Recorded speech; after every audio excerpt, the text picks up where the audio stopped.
Very good evening to all of you, and a very hearty welcome to this first episode of Telplus Treats.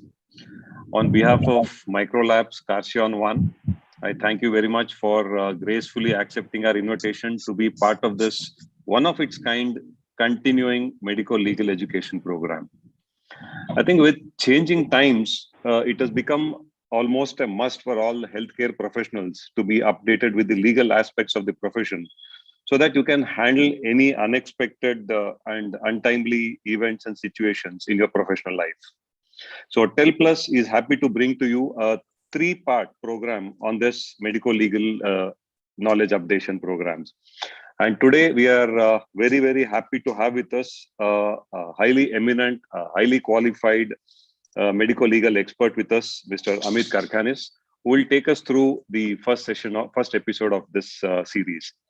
So before we go off, I request my colleague, Mr. Vignesh, to briefly introduce the speaker and hand over the session to him. And thank you for taking your time off on a Saturday evening. We do understand it's the family time, but we are very sure that this session will add a lot of value to your Saturday evening. And this truly will be a Saturday with a difference for all of you. Thank you very much. And Vignesh, I request you to take over. Thank you, boss. And good evening, doctor. Once again, a warm welcome from Microlab side for this wonderful evening of CMLE. We would like to call it as, that is continuing medical legal education. And without taking much of the time, I have the great pride in inaugurating this first episode of our continuing medical legal education. And also we have the pride today to inaugurate this program with all your blessings and your support. I hope my screen is visible to all of you. Yes. Yeah.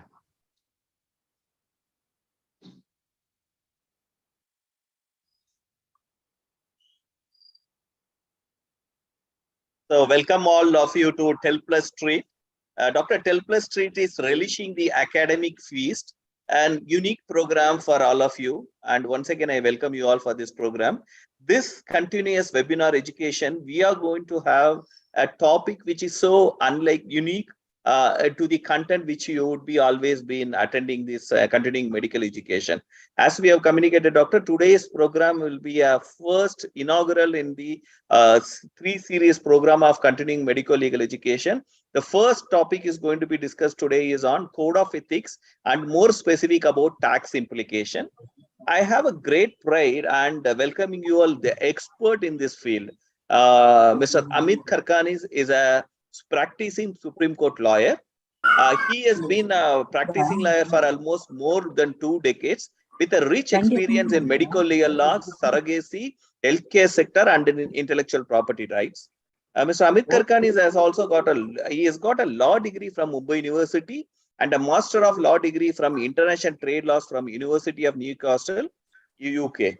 Mr. Amit Karkanis has represented the Joint Committee of the Parliament to review and draft the surrogacy laws in India. And that's a great highlights about his career. And also, he's been also part of the committee for drafting of the cut practice law in Maharashtra. He has been an expert, I would say. That will be a small word from my side to tell. He's been expert in medical legal aspects. I've been conducting similar kind of workshop for almost all the entire Indian pharma industry because he knows in and out of this. And we are very glad today he is with us. From his busy schedule, he has taken it just to spend time with all of us on this most important aspect as things have changed, as you know, in the healthcare practice and in a pharma market. And we would request everyone to be there and support us in this endeavor brought to you by Telplus Treats. Thank you, Doctor. And I would request Mr. Amit Karkanis to take it forward.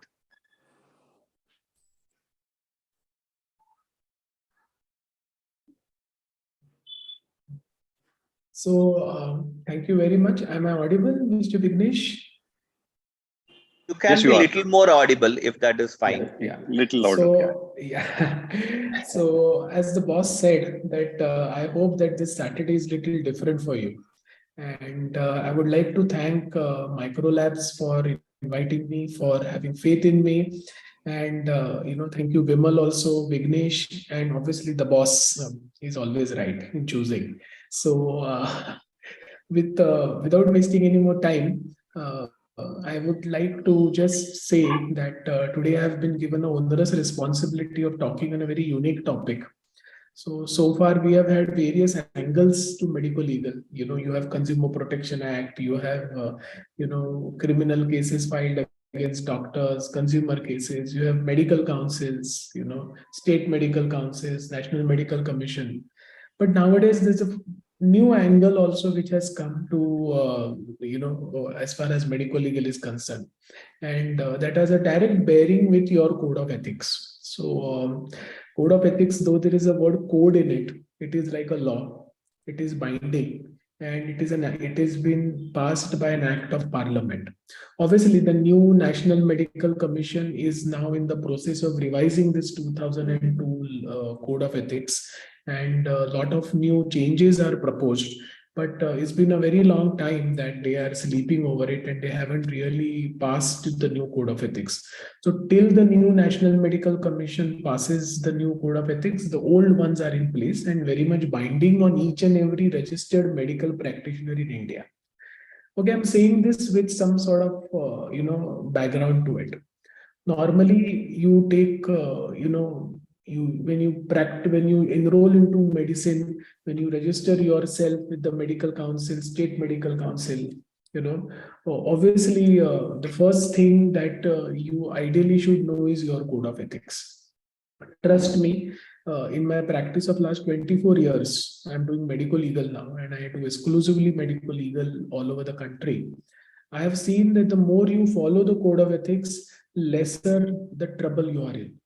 There is various angles to the code of ethics. We are not going to talk in detail about the entire code of ethics, but we are going to pick and choose about few angles which are very important as far as unethical acts are concerned. So more so, chapter 6 talks about unethical acts. Obviously, if you do any of these acts, or if you are caught doing any of this act, there is a remedy before the state medical council.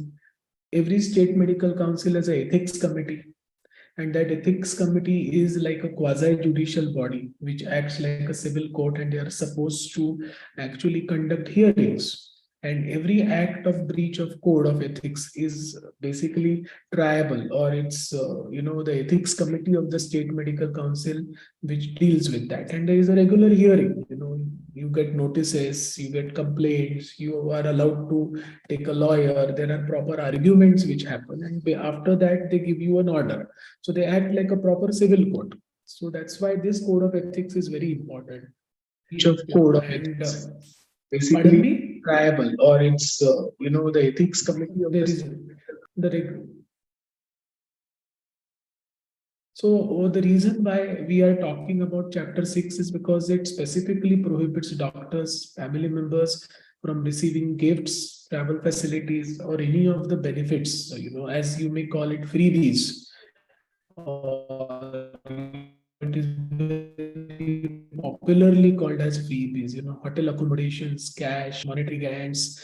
Pharmaceutical companies, are prevented from giving these incentives to the doctors. So the bar is, as of now, not vis-a-vis pharma companies. Pharma companies are not prevented per se from giving any benefits to the doctors, but doctors are prohibited from taking it.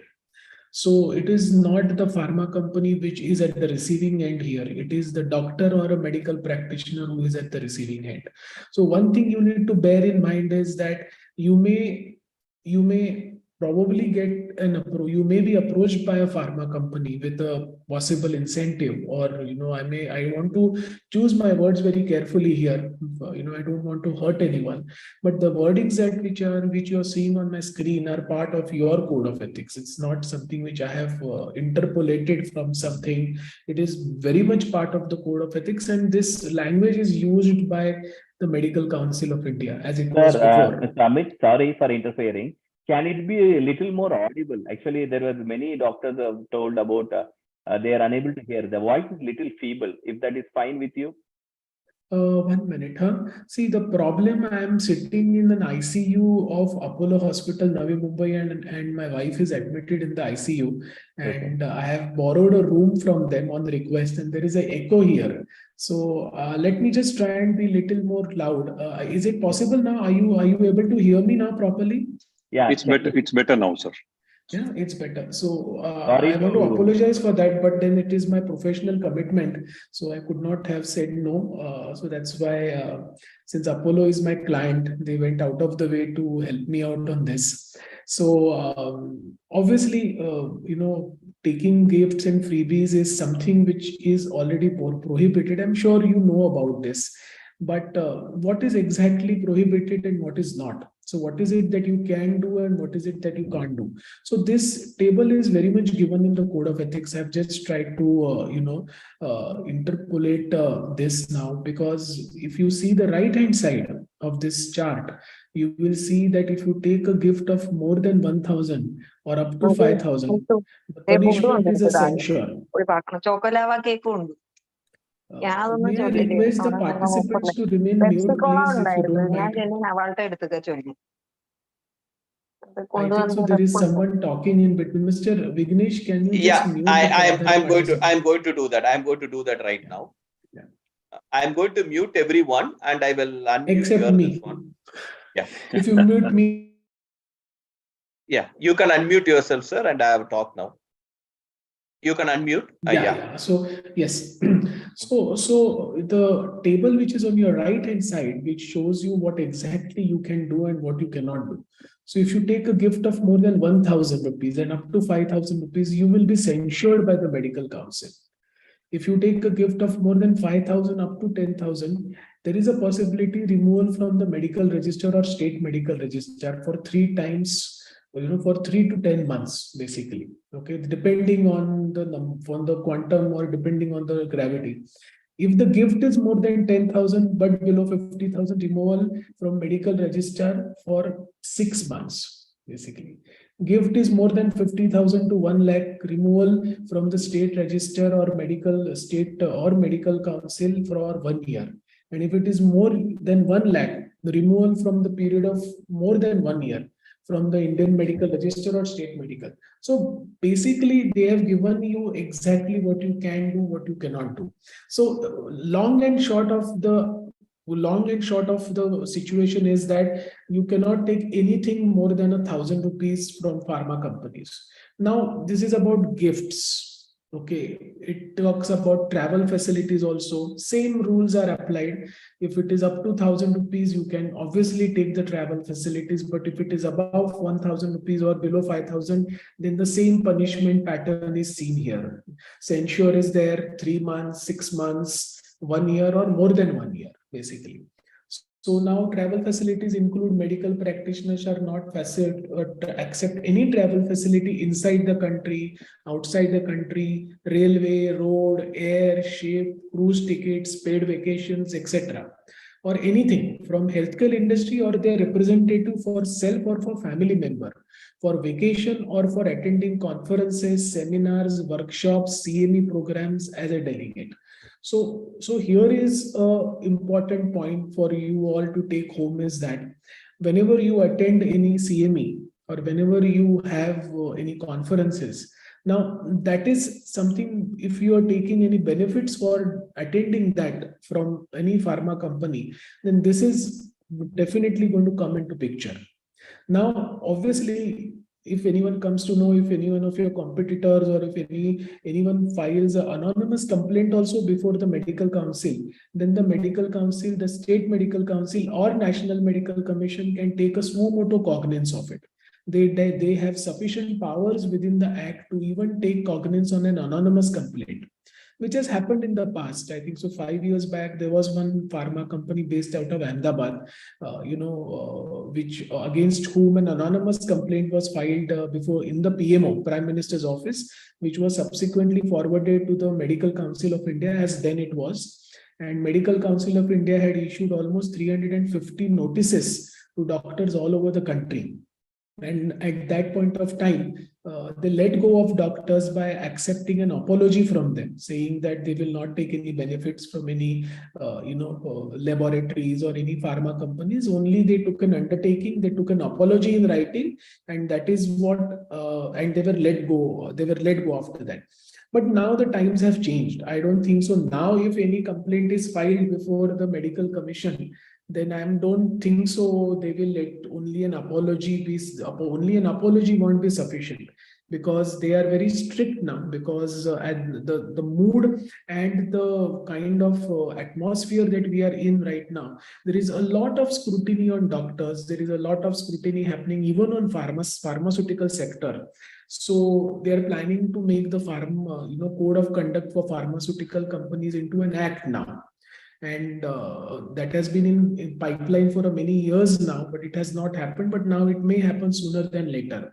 So both the sectors, pharma sectors and the healthcare sectors, are under great observation. Post-COVID, a lot of things have changed in the country. We saw a lot of false allegations. We saw a lot of, allegations of overcharging, hospital billings. We saw a lot of medical practitioner being summoned, or, a lot of hospitals being audited by the local municipal bodies all over the countries for alleged overcharging or excess billing, basically. So all these things have now culminated into a situation where, all the regulators, whether it's the National Medical Commission, State Medical Council, income tax, all of them have now focused their attention on the medical practitioners. Needless to say that your patients are also getting more aware. They are also trying to be more, aggressive. Google is helping them. The new Consumer Protection Act, which has come into effect last year, has also given them a lot of power, and overall, I feel that the situation is such that every medical practitioner should now be alert. And one of the purpose of this webinar is basically to make you aware about your own code of ethics. So as a junior doctor, when you enrolled, I'm sure you must have had an opportunity to read this. But if you haven't read it, this is a time that probably you need to brush up with your own code of ethics. And your relationship vis-a-vis pharma company is now very much in scrutiny, and which is governed by this code of ethics. And it is extremely important, hence, that you understand what is in for you and what is not in for you.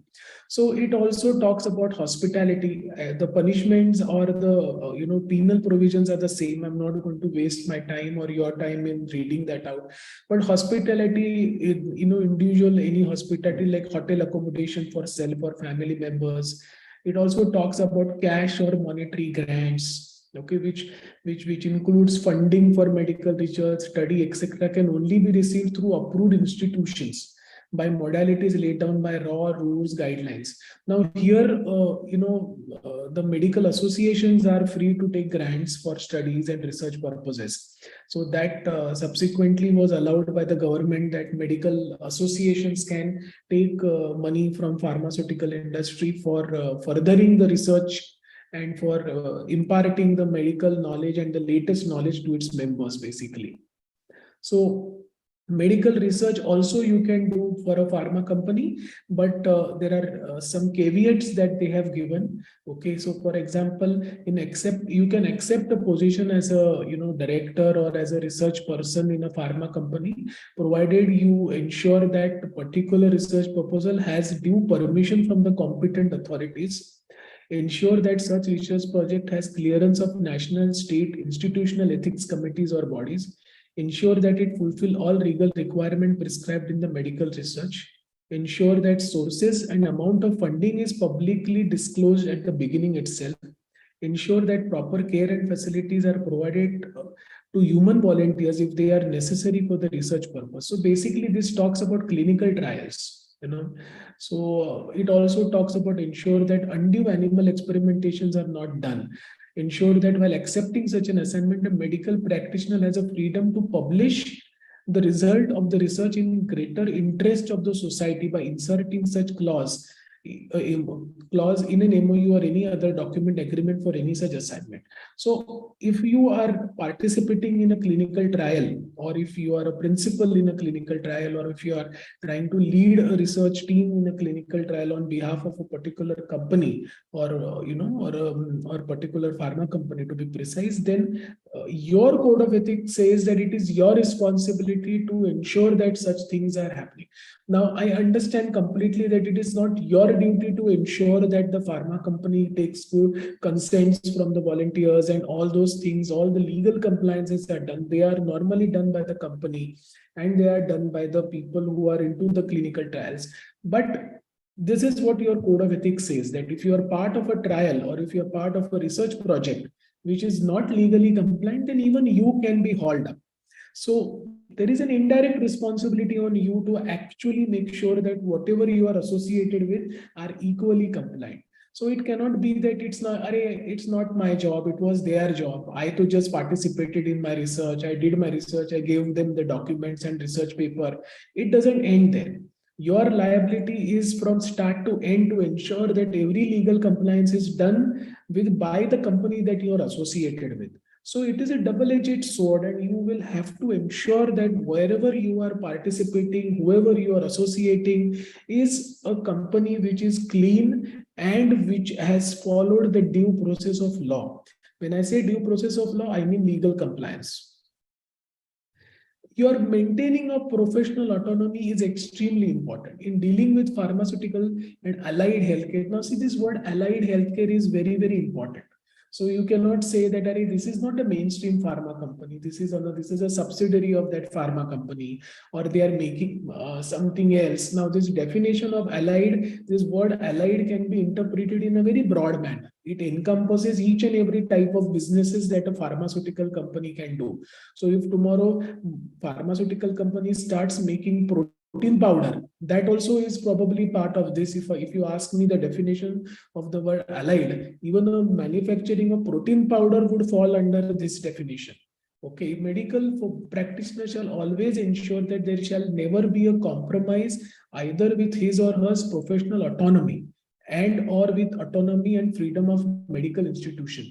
So what is professional autonomy? Which means that even though you are associating with a particular company which sells a particular brand, you should be not under any mental or physical or any stress or any compulsion to prescribe only the medicines of that company.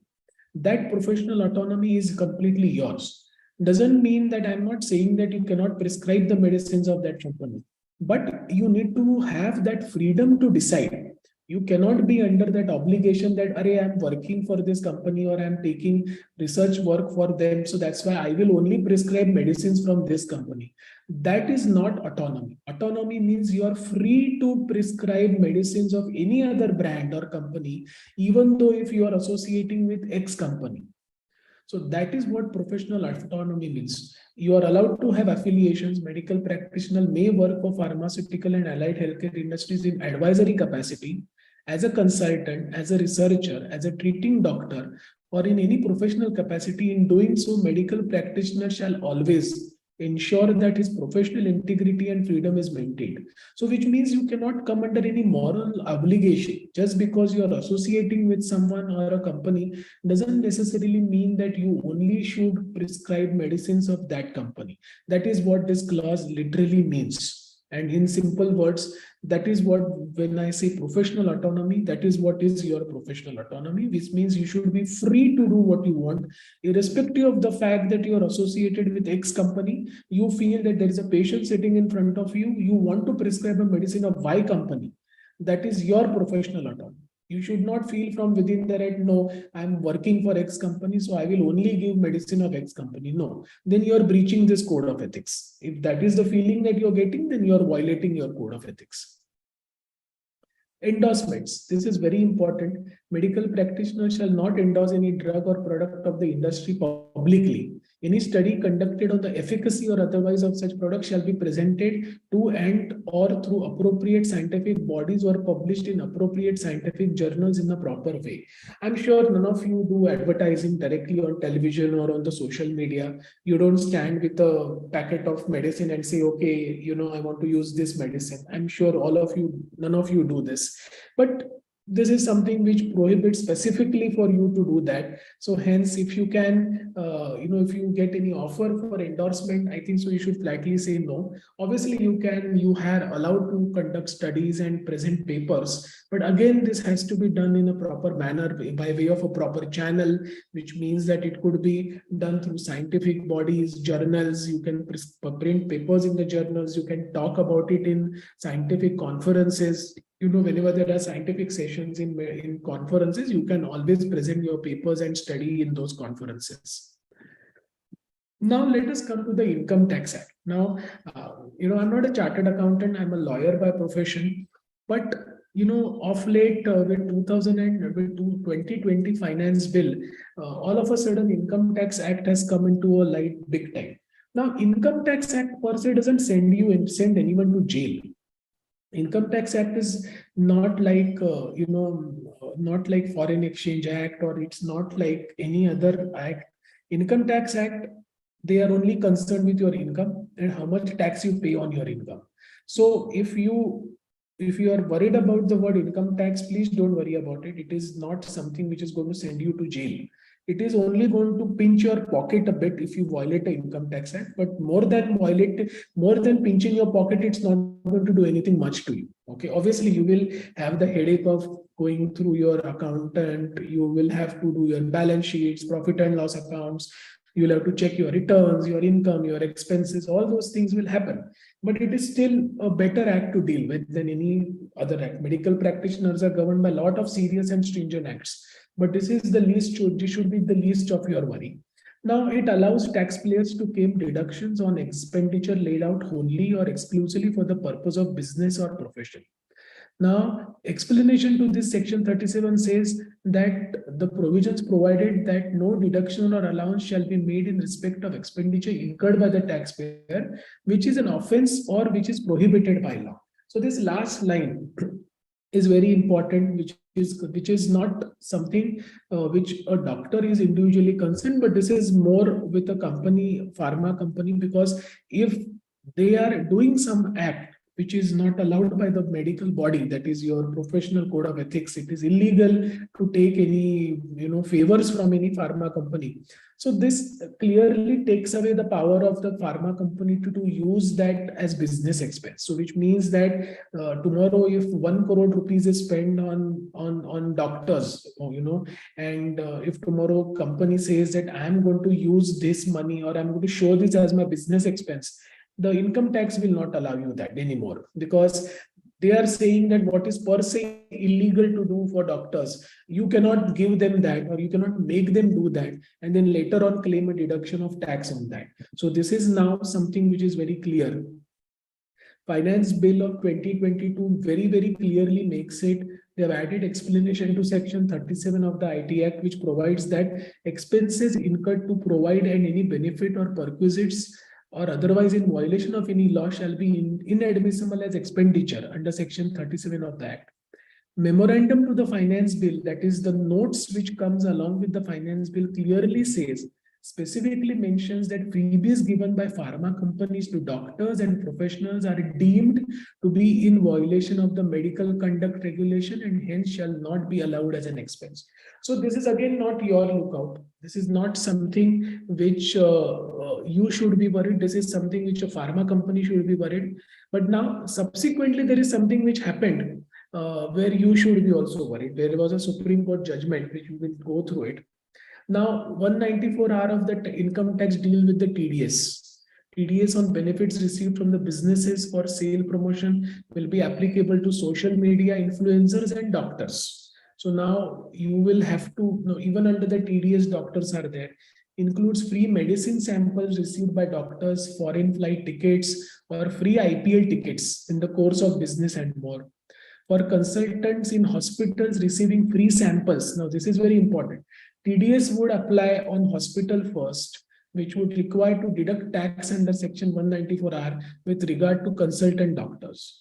Threshold of 20,000 with respect to hospitals, exclusions if the benefits or perquisite is provided to a government hospital not carrying on business or profession. So what it means in short is, except for the government hospitals, everything that a hospital or doctor associated with the hospital does, TDS will be applicable on everything that you get, the free medicines, the samples and everything. Now, this is very easy to say, but it is very difficult to monitor, and it is very difficult to control this, because thousands of samples are received by the doctors every day, and you cannot sit and quantify that each and everything. So that's why it is a logistical nightmare to implement this. But nevertheless, this is there now in the statute, and we will have to deal with it subsequently.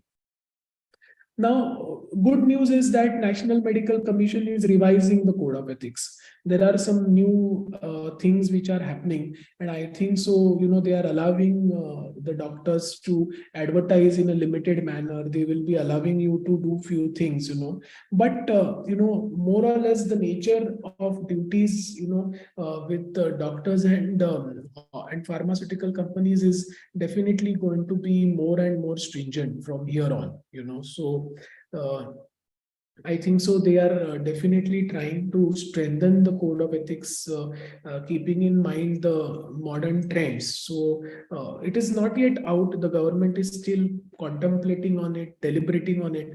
It was put up in the open forum for public for discussion. Lot of associations have given their comments. State medical councils have given their comments. Individual lawyers, doctors have commented. So the final version is not yet out. We don't know what they're going to do. So far it is a little premature to talk on that, and I don't wish to waste too much of time on that. Now, this is something which is very important. Okay. Now, this is a Supreme Court judgment, which was very much, it's the latest Supreme Court judgment. And this is what actually happened. This is now something which is definitely affecting the doctors as well as pharma companies. If you see second last point, it says prohibition on the part of doctors to accept freebies was also a prohibition on pharmaceutical companies. So basically it says that anything that a pharmaceutical company does, which is a violation of medical code of ethics, both the parties are responsible. What it says is that if tomorrow a doctor takes a trip for a conference to Kolkata, and if you have stayed in a hotel which is around 10,000 rupees a day, and if you have stayed for 5 days and you have spent 50,000 rupees, or a pharma company has spent 50,000 rupees on you, that 50,000 should now be taken by a doctor and shown as his income from other sources, and you will have to pay tax on that. So it is no more exempted for the pharma company also, and it is now duty upon the doctor also to show that as his income. So basically they are trying to circle the doctors and medical practitioners and for relationship with the pharma companies from all the angles. So this judgment has been cited by the income tax. Recently, lot of medical associations have got notices from income tax using this judgment. So this is something which is now, taking a shape where the income tax has raided one pharmaceutical company. When they raided that pharma company, they found a lot of database of associations where the donations were given. When they found that the association was involved, they went to the association, they conducted searches in those association offices. From there, they got the list of doctors which actually took benefits from the association on behalf of a pharma company. So they are doing reverse engineering, basically. They are trying to go from a pharma company and ultimately they will reach to a doctor. So again, income tax doesn't mean that you will end up in jail. It is definitely going to affect your income. So it is only thing that you probably need to do is be honest enough to declare what you have received as benefit from the pharma company, value it, and then pay income tax on that. That's the only thing what it means. But it is definitely trying to encircle the entire spectrum of a relationship between a pharma company and a doctor. With this, I will now leave it's almost half an hour that I have been speaking one way. So if there are any questions or if there are any interactions, I would be very happy to talk to you people. And if there are any questions, would be very happy to take that. So I'm going to stop sharing my screen now. Once, if you have any questions, please feel free to moderators. Can you please, take questions, please, if you don't mind? Yeah, definitely, sir. Thank you for that a session which would give us a lot of idea on the various aspects. And now I would actually what I'm trying to do is I'm trying to unmute the option. So any doctors would like to ask queries, they can straight away talk on this aspect. So we have unmuted everyone. Yeah, I think so. You have unmuted everyone. Yeah, doctors, any queries? You can please you can feel free to ask Advocate Mr. Amit Kakarnis. Vignesh, I Yes, want sir. to put a question to him.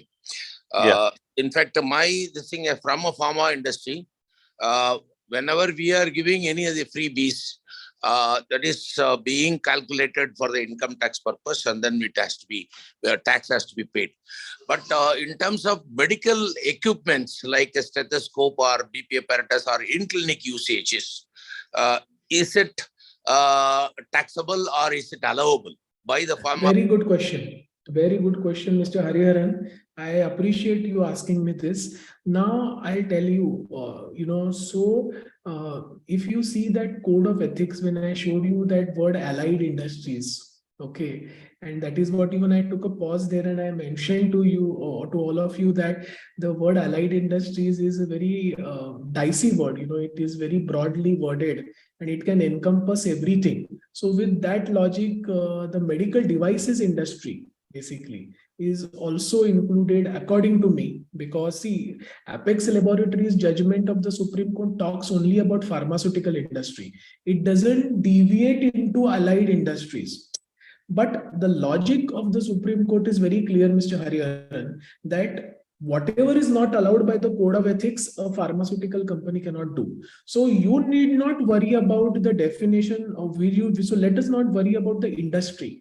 Okay, if your code of ethics says that pharmaceutical or allied, so that word allied encompasses and captures the medical device industry also, according to me. Now, again, this is my interpretation as a lawyer. We'll have to see if tomorrow any clarification comes from the Supreme Court on this. But so far, according to me, both are included, sir. Yeah, I understand that. The definition by giving or the Sir, your voice is Mr. breaking, sir. Hariharan. Sir, your voice is breaking. sorry. Can you hear me? Is it audible? Yeah, now it is audible, sir. Yeah. Can we give any academic oriented like textbooks or subscriptions? You can give them medical legal books, Mr. Hariharan, if you want. If you want, I will write one book for you. You can distribute it to all the doctors. If you want, boss can write a book on anything pertaining to the scientific knowledge. Yes, you can do that. And books, I'm sure it's not going to cost more than 1,000 rupees if you print them in bulk. So Okay. if you can manage to keep that cost down, I'm sure you can do that. Academics is not a problem. But if you tell a doctor that I take you to Canada and then I'll give you a book there, then that's not probably which is going to help Mr. Hariharan. Yeah. Sir, there is a query.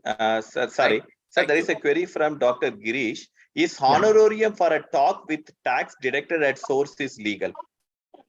So honorarium by very definition is supposed to be honorarium, which means you're doing a favor on the company or the association that you're talking. So honorarium is fine, sir, because honorarium is perfectly okay, because honorarium is not a fee. The difference between professional fees and honorarium. Honorarium is only given to respect you, your seniority, your intelligence, your qualifications, and your standing in the medical profession. Even I get honorarium. Not every client is willing to pay me a fee.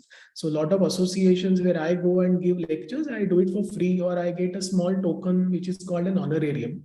So that is definitely allowed. If the TDS is deducted at source, then obviously your CA will claim that back. So that is perfectly allowed, sir. But honorarium quantum is very important. Again, please understand, you cannot make a quantum of honorarium so high that it will look like a professional fees. Okay. So this you should bear in mind. Yeah. Sir, I'm Dr. Rama. I'm working in a government hospital. Yes. And does we take honorarium for this? So many medical companies are coming forward and they're telling it is advisory board meeting. Please come, madam, and Please do take that. advisory. Advisory board is allowed, madam. Like I mentioned in my presentation, you are allowed to be part of an advisory board of a pharma company. Please share your expertise and knowledge. Please add value to their research. Please help them develop new molecules and new medicines for greater good of humanity. But while doing that, please don't only prescribe their medicines. You need to maintain your professional autonomy. Like I mentioned in the end part of my presentation, you can be part of advisory board, consulting, research team, provided you maintain that freedom. You get that freedom. You're not under any moral obligation to only prescribe medicines of that one company who you are associated with. You can do that, madam, provided you give a very fair chance to your patient. Is that the government doctors are allowed to take the honorarium? Government doctors are allowed to participate provided they take permission from their respective departments. Like if you're a municipal doctor, if you're practicing in a municipal hospital, you need to take permission from the BMC. Like here in Mumbai, BMC hospitals are there, state government hospitals are there. You will have to take permissions from your respective departments who you're associated with, and then you can do that. Sir, is any autonomous institution like Nizam's Jaydeva, like institutions can take, sir? I didn't get your question, ma'am. Can you repeat? The autonomous institutions, government institutions means that is only Usmania Gandhi Hospital like that. Yeah. But See, that is purely government. Institution can take grants, provided they can demonstrate that that grant is used for research or for charity or for imparting medical education or for furthering a particular cause. Okay. So for example, if Nizam Institute of Medical Sciences, which is at Hyderabad, if I'm not wrong, correct me if I'm wrong. Yes. It's a very famous institute because there is a very famous case with that name. Okay. Nikhil Super Speciality, there is a case which Nizam Institute has given a lot of cases to the National Commission where we have actually, for good for doctors. So Nizam Institute, if they have a particular charity objective, and if they're taking a grant and pursuing that objective, then they can definitely do that. But it cannot happen that they take a grant and then they use it for something else. And tomorrow, if income tax comes, they cannot prove that they have done charity as per their act, as per their deed. Then it becomes very difficult. Then tax liability may be on them. No. The question is, an individual doctor from that kind of an institute, like Nizam's, a doctor who is practicing in Nizam's or Jaydeva Institute of College. So, Mr. Harrier, okay, thank you for clarification. I'm sorry, I understood your question right now, ma'am. So it all depends on your relationship with your employer. If you have a contract with them, or if you are a salaried employed with those institutions, if they specifically prohibit you from doing anything, then obviously you can't do it. But normally a medical practitioner like you or a senior person like you need to keep on updating your knowledge. You cannot remain static. Doctors cannot remain static with one level of knowledge. They have to continuously increase their knowledge. So I'm sure no institution puts that prohibitive clause that you cannot take education, you cannot go for a conference. So you check your appointment letter, or you check your contract, or you check your relationship with your institution. If there is no specific bar, then you can do it. Yeah. So I think, sir, another question is, please share some points on GST payments on honorarium. Any limitation for such honorarium? Which payment? GST payment. GST payment on honorarium and any such limitations on that. See, see, GST is not I'm, to be very honest with you, I'm not a GST expert. Okay, this tax angle I have got into it because it has a medical legal implication to it. It will be unfair for me to answer this question, but from whatever knowledge I have, I can say that GST is not applicable on medical practitioners honorarium per se. Okay, so if you take a fees from any patient, then also a GST is not applicable. GST is applicable to a hospital where a patient is actually coming and getting admitted under a corporate scheme. So if someone is an employee of Microlab, and if Microlab has a tie-up with an XYZ hospital for their employees, then hospital will have to charge GST on such employees' treatment. Otherwise, hospitals and doctors are exempted from GST. Even lawyers are exempted. Even we don't pay GST. But again, let me clarify. My knowledge is very limited to the of GST. But this is what I can tell you right now. I can come back to you with a specific answer. Yes, sir. Thank you, sir. The next question is: can a government doctor who can practice outside, which is allowed by the government, can take? I think the text is. Can take an honorarium or as part of an advisory board? See, advisory board, yes, you can. While getting on an advisory board, you need to see that you sign a proper contract. Now, I'm sharing my business secret with you people, okay? So this is something I charge for, but I will share this for my relationship with this company. Thank you, sir. It is very important that you see the wordings of your contract. And those wordings need to mention the words like professional autonomy. They need to mention that doctor will not be pressurized by the company to only prescribe their medicines. So all those things, if you can get it clarified, and whatever advisory board work is done, it is to be minuted properly. Okay, the company has to minute it to show that yes, this advisory board was not a time pass. It was something which was done with a pursuant to some research activity. So that needs to be done. If these conditions are satisfied, then you can very well do it.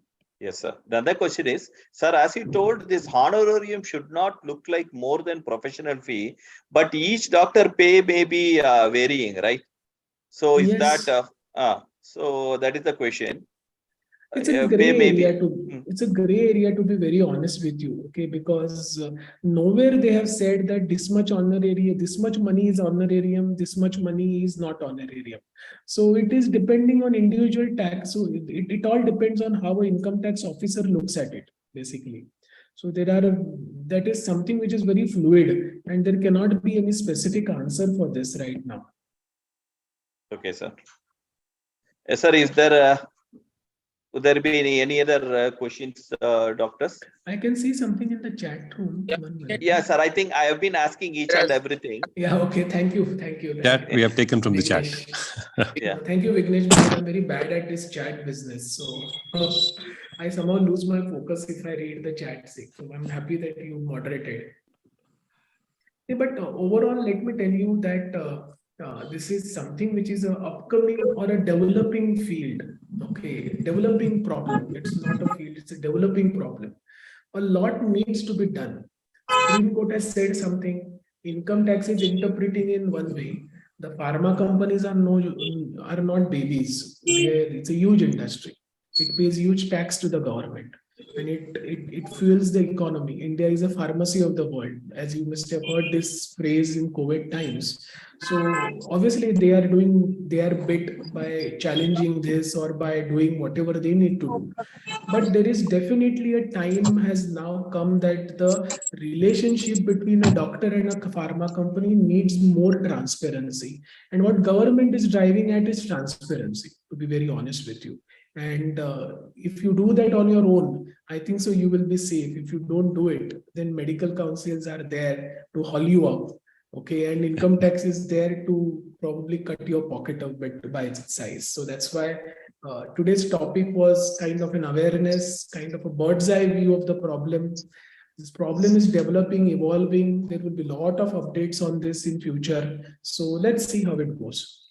I can see a hand, Vignesh, of one doctor, Mr. Dr. Ramalinga. Dr. Vasantan, yeah. Sir, Yeah, you can Dr. speak. Ramalinga. Yeah, sir, very good, sir. You got a very illustrative lecture. It's very nice details. All this is very nice. But there's one big term. Hello. Can you hear me? Yes, sir. Yes, sir, we can. Yeah. Wherever there is a rule or law, there's always a loophole. Okay. So now whatever you said, everything is official. It's written black and white. But now the pharma companies also, they know that they know loopholes. So now instead of honoring the doctors with all these freebies or honoring whatsoever, now they have got a thing also to benefit or to extend the perks through third parties. Okay, several times there are some agencies like a marketing agency or something like a given, okay, whole year contract.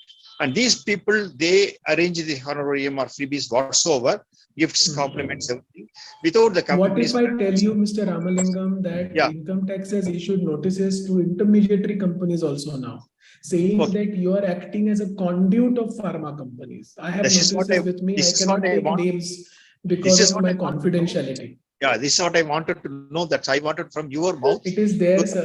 Just last week, I was in Pune and representing 4 intermediary associations and trust, whom the income tax has threatened that we will cancel your 12A exemption, which means we will treat you like a corporate entity and take 30% tax plus surcharge from you. And we will not treat you like a charity. So I was representing this 4 intermediary associations and companies. So that's why I told when I spoke to the management of Microlabs, that's why I insisted that they should talk on this, because this is something which is evolving, and it is not now restricted only to pharma companies or medical associations. It is going into 3rd and 4th level also, sir. So your question is right, but the government is very motivated right now, and I don't know the reason behind it, but they are very much aware and they are focused only on getting this thing transparency in the system right now. I don't know what is driving them, but it is happening, sir. Okay. Yeah. Thank you, sir. Thank you. Thank you for the question, sir.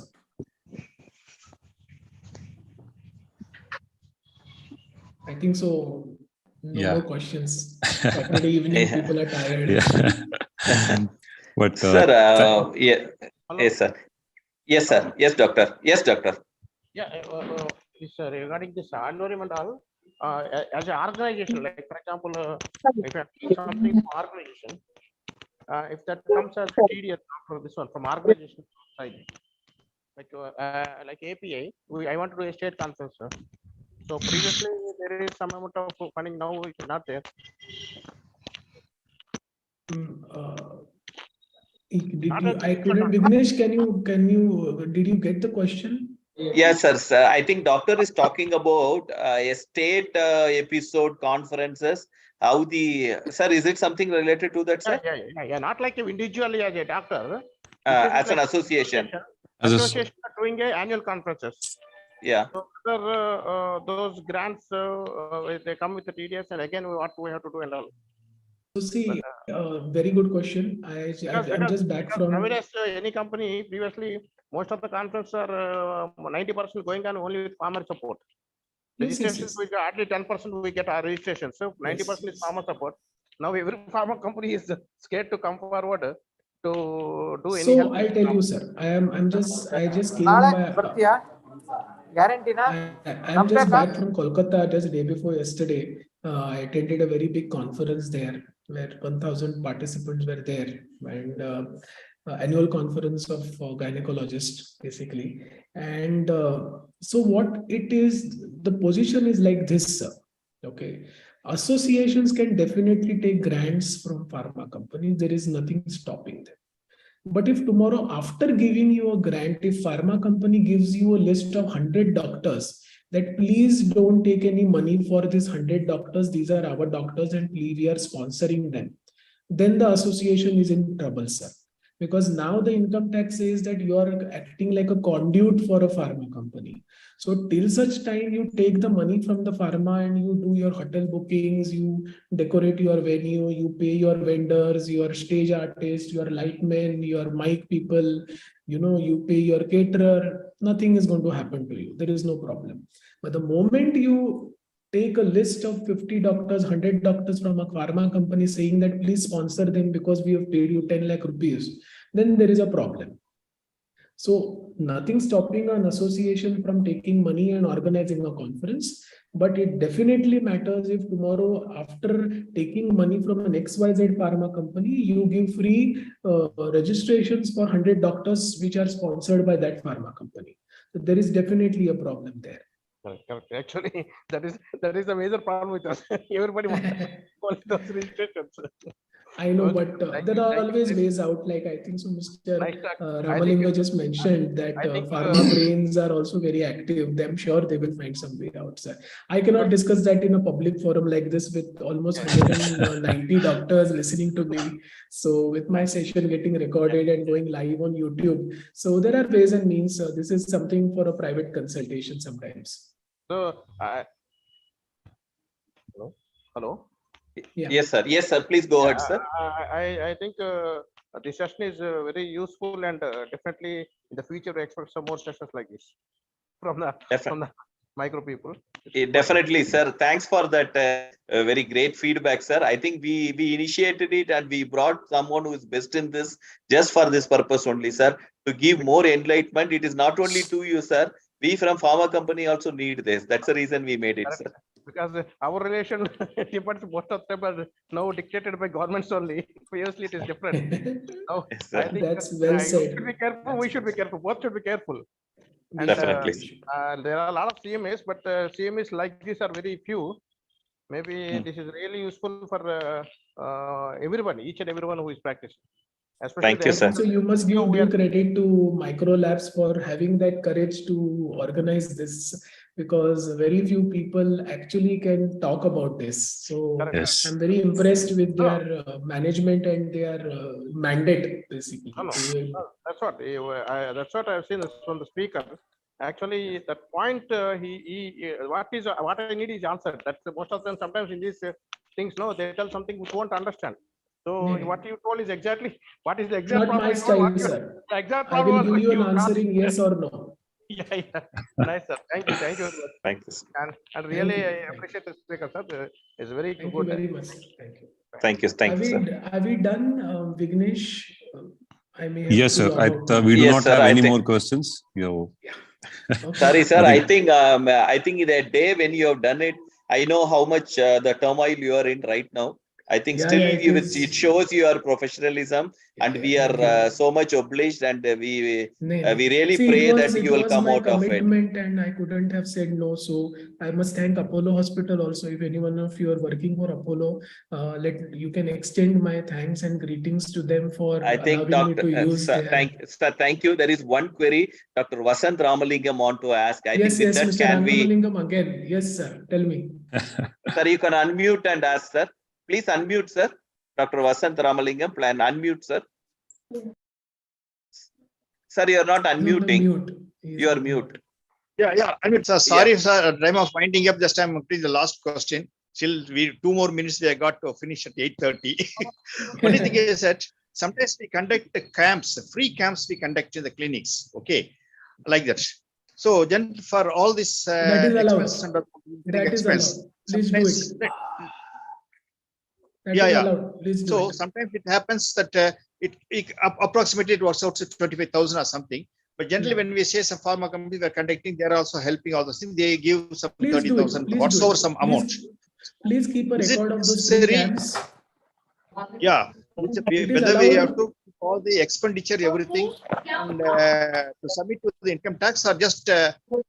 ignore So it. if you're doing, Mr. Ramalingam, if you're doing a free camp, then no one is going to ask you why you're doing it. You can definitely take help of a pharma company for that. But the only thing that I would advise you to do is here keep a record of those free camps, like brochures, pamphlets, video recordings, pictures, Photographs. the number of patients that you treated, the type of treatment you gave. Suppose if you did free cataract surgeries, or if you did free checkups, or if you did free, whatever, if you put free stents or whatever, so all that you have done which is free should be documented and recorded, because charity commissioner will ask you, income tax will ask you. Okay, so whatever you can prove, you should keep a record of that. So you just have a videographer roaming everywhere, with your camera.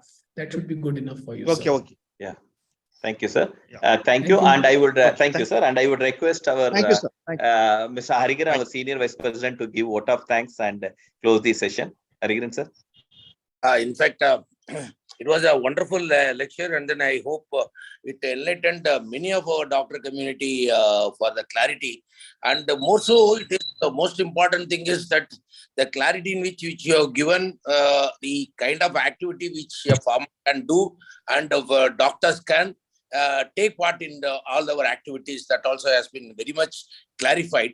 I hope that this kind of program, which we need to do it at least 3 or 4 times in a year, so that no updation can be done, and then upgradation of this kind of a knowledge also